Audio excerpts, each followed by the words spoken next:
Right guys, so on this week's video we're still working on the RX7 and we're still outside because the lockdown's still going on and we can't get on the Datsun project. If you've not seen the Datsun project yet, I will leave the link up in the corner.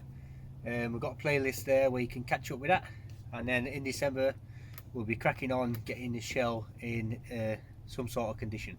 But today I'm going to be installing this short shifter for the RX7.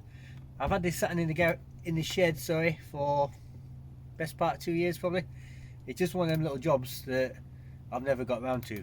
I mean, this one, you know, it's not the end of the world anyway, it's quite short, but we will measure it to make sure that this one is actually making it shorter and not just saying it does.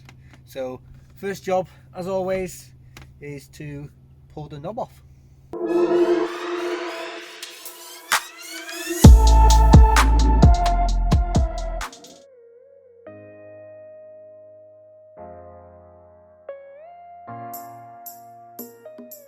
Alright, so knobs off, center consoles out, and that just pops out because it's 90s Japanese plastics. It just falls out anyway. So the rubber, it's like a rubber boot that stops all shit coming up from your gearbox. However, you know, it's been in there years, absolutely battered, so I've just been running sort of this extra one over the top, and then that just seals it in there a little bit. So I take that off, and then that's just held on with 4 10mm on the outside, and we'll take them off and then I'll show you what it looks like underneath.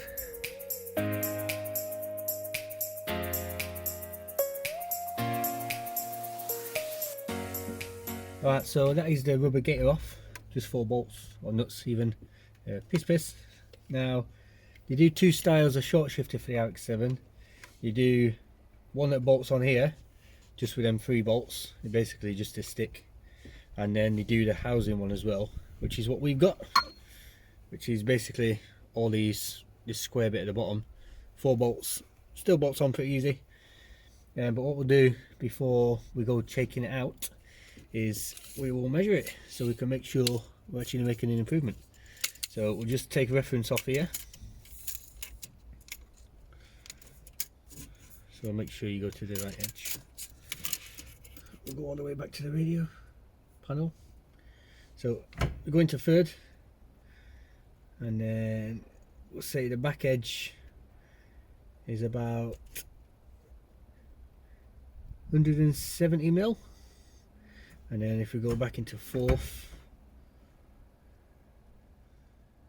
we're about 265. So what's that, about 95mm throw, if my quick maths are doing me any justice. So yeah, we'll get the new one in and then we'll make sure that is less than 95.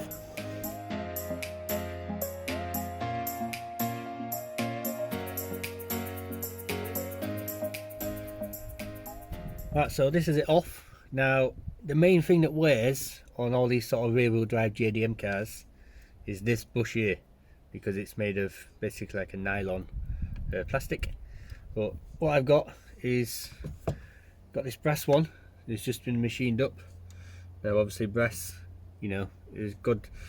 It's like quite sort of lubricates itself. It's one of them metals that it's quite good at that, and it's machined quite a good tolerance to fit in there. So that should take away a little bit of that slop as well. So yeah, we'll get this one in and then give it a good measure and see if we've improved it.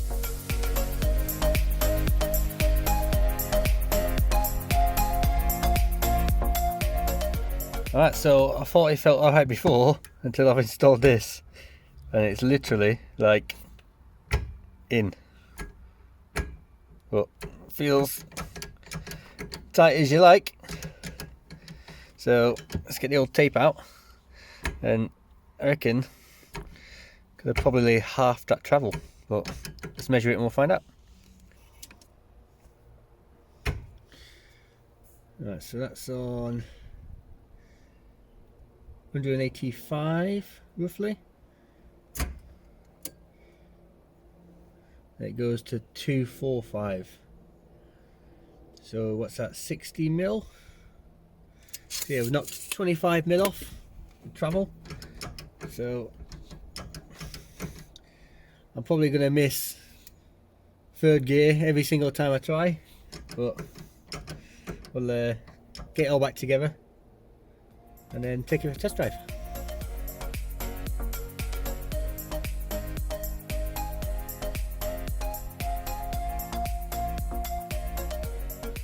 Alright, so it's in. Now, not a massive fan of this red anodized bit. Looks a bit cheap if I'm honest with you. But what I'll probably do is strip the anodizing off that, make a spacer out of aluminium there, just so it takes up this slop, because that sort of sits on the shaft. But it sits quite far down rather than sitting up there. So I'll make a spacer and make it look a bit cleaner, and we'll get a new gator as well just to tidy things up. But feels amazing, to be fair. Like, I thought it was alright before, but now it feels a lot more tighter. So what we'll do, we'll take it for a test drive. Now it's absolutely pissing it down, which is ideal to test drive a big single turbo RX7. So instead of putting the camera there on the windscreen, what I'll do is we'll try strapping it to the back. We'll turn the diesel fuel cut off and we'll try and get some decent flames out the back. So yeah, let's go for a spin.